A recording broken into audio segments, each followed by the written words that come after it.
It's possible to predict the outcome of a marriage, whether or not it's going to divorce, with great accuracy.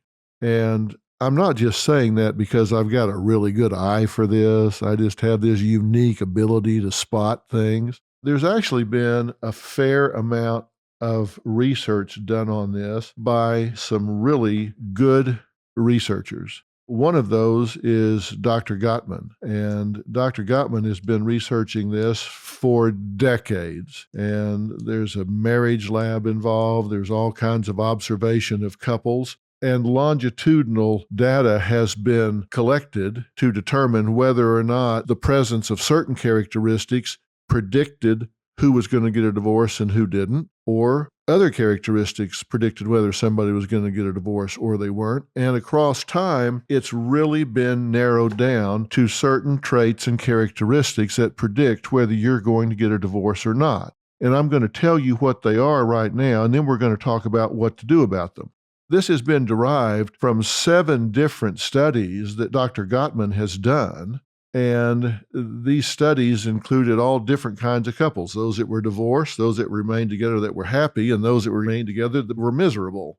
And from these studies, Dr. Gottman found that couples that eventually get divorced tend to have conversations about conflicts with one or more of the following features. So I want you to think about these, write them down. They're going to be on the website, but you need to ask yourself, do I have one or more of these following features in my communication pattern with my significant other? And if you do, then I can tell you that you're likely to get a divorce, and I can tell you that with 94% accuracy. Now think about what I just said. If you do one or more of the 6 things I'm getting ready to tell you, research says there's a better than 9 out of 10 chance you're going to wind up getting a divorce. And that means one of 2 things. You either just ought to go ahead and get it now and save yourself the trouble, or you better change what you're doing. So what's number 1? Number 1 is couples that tend to wind up getting a divorce manage conflicts with what is called a harsh setup. Now, what we're talking about here is there is an obvious sign from the get-go, from word one, that this conflict is not going to go well because it starts with sarcasm and other negative forms of communication. That can be criticism or other expressions of contempt. And when I say sarcasm, it can be mocking the other person, mocking the way they talk, mocking what they say. It can be, you're just like your father. Oh, you're just like your mother. How does anybody ever respond to that? I mean, you're attacking their parent. So if it begins with a very harsh setup where there's sarcasm, mocking, criticism, character assassination, where whatever the issue or topic was, that has been pushed to the side. This has gotten personal, and there is an attack on the individual's character, worth, and value. People that do that in arguments wind up divorced 94% of the time. Number 2 are the 4 horsemen. And these are 4 forms of negativity that have been shown to be so devastating to a marriage that Dr. Gottman referred to these as the 4 horsemen of the apocalypse. And these are criticism, contempt, defensiveness, and stonewalling. And by the way, they actually occur in that order. It starts out with criticism and then contempt for the other person, which draws defensiveness from the other person, and then they wind up just stonewalling. It's just like the garage door comes down, and now you're just talking to a wall. Conversation dries up. I got nothing to say to you. They shut down mentally, emotionally, physically, and typically withdraw from the situation. So the 4 horsemen are criticism, contempt, defensiveness, and stonewalling in that order. So think about your conflict patterns, because it's not just that this happens once. If this has happened once in your relationship, or it happens once a year or occasionally, That doesn't mean you're going to get a divorce, but if these things occur in pattern, this is the pattern with which you communicate and deal with conflict, that's when you can predict that they're going to lead to divorce. So ask yourself, what's your pattern of communication with your significant other? Do you go at it constructively? Do you problem solve together? What is your objective when you have a conflict or a disagreement? You see, some people have a disagreement.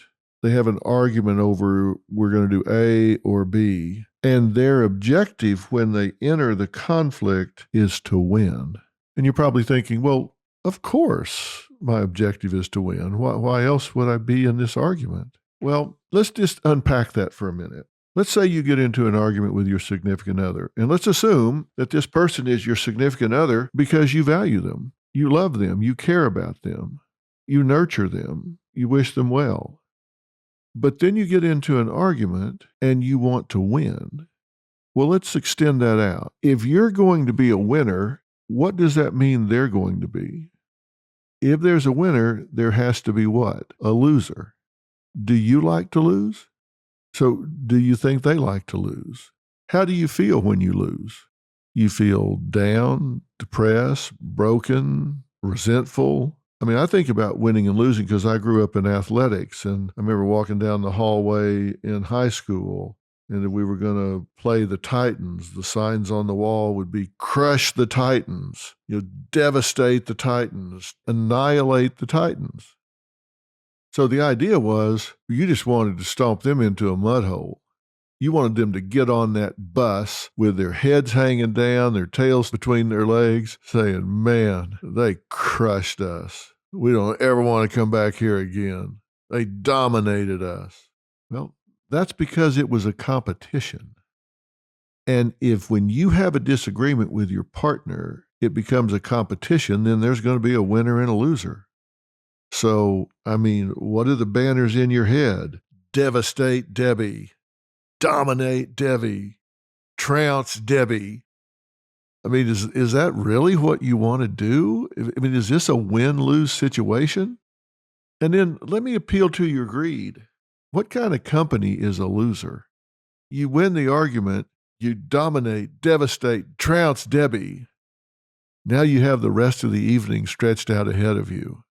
What kind of companion is she going to be?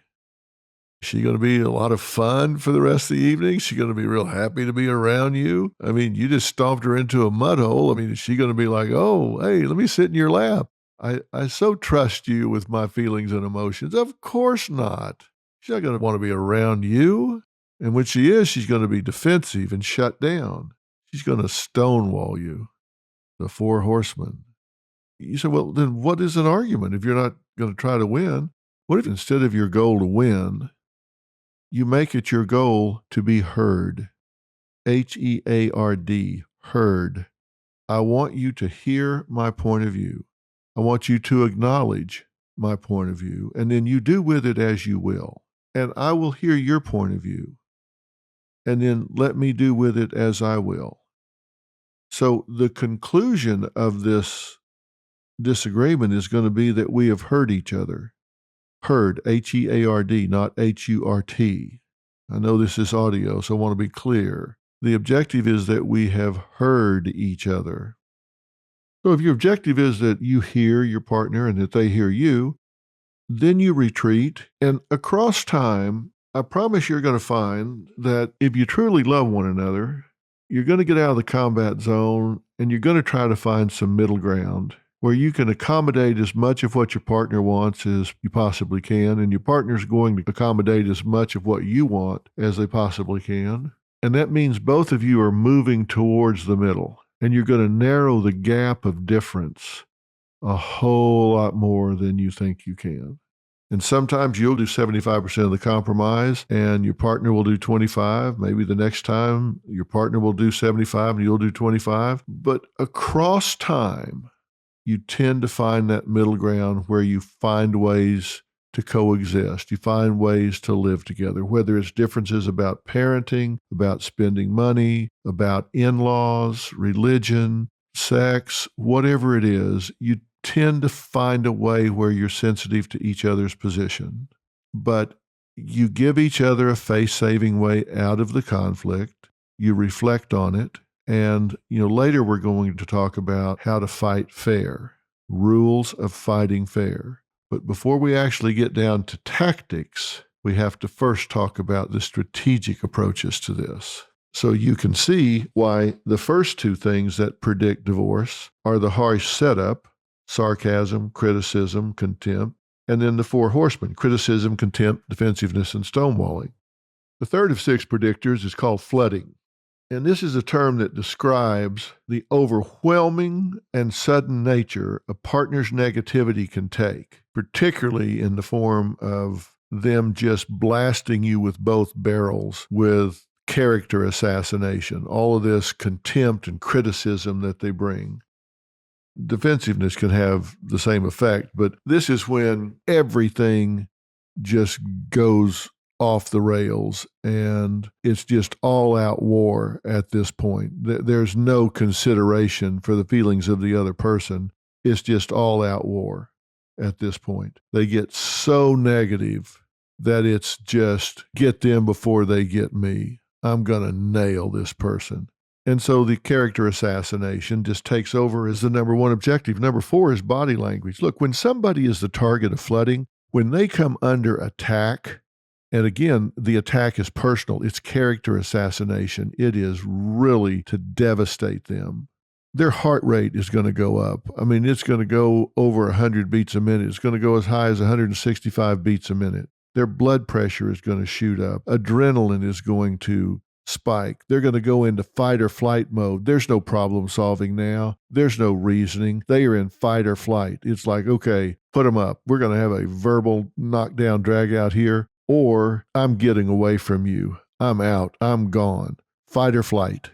It's one of our most basic reactions. And that's what happens when you are attacked in a character assassination kind of way. The fifth of six that predict divorce is failed repair attempts. Remember I said this was a pattern? When I say it's a pattern, I'm talking about this has to occur overnight.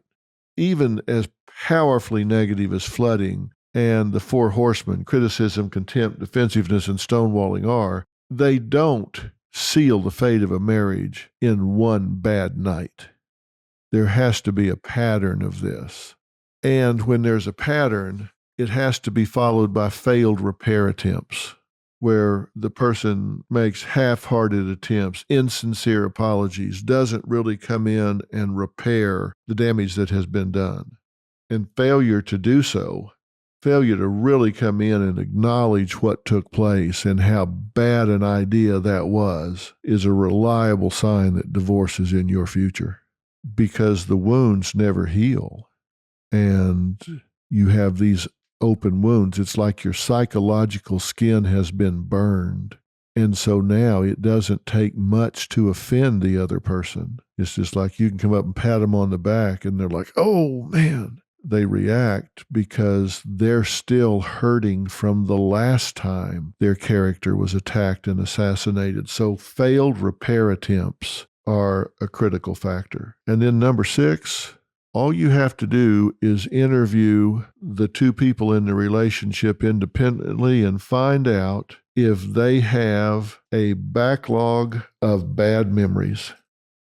Do they have a backlog of bad memories? Because if what sticks out in their mind, what they have in their memory bank is one painful experience after another, it blocks out the good times.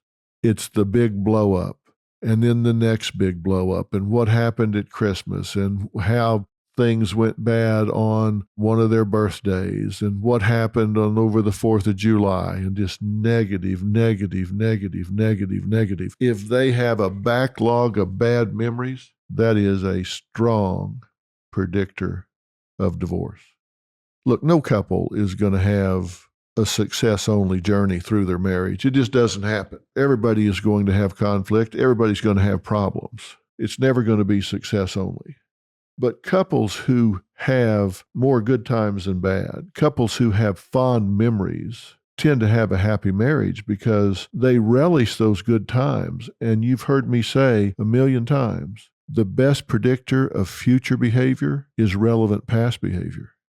So if your history is positive, your memory, your history in your mind is positive, then you predict a positive future.